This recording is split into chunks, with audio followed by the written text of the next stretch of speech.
So hello, I'm Sarah. I live in Slovenia, and last week I decided to go on my own to travel in Serbia for 6 days. And I arrived in Novi Sad, and I wrote some message to a girl through Couchsurfing, and she answered me. She made me visit the city, and then she said, "Hey, I'm going to meet some friends on the beach in Novi Sad. Do you want to come with me?"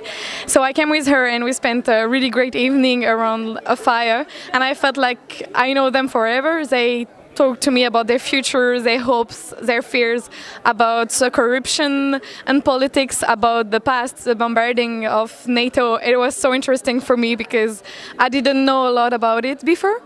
And then they told me that the next day they had workshops like henna tattoo, drawing, or playing board games. So I decided to go again. And the next day I went with them, and I learned how to play a board game called Bang. It was awesome. It was a lot of fun. And then one of the girls was playing with us. She invited me to come with her boyfriend and her playing bull.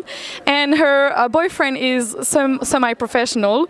So he taught me a lot about how to play pool, the international rules, gave me advices and so on. And again, they were so open-minded, and they shared a lot and so on and so on. So it was so interesting for me.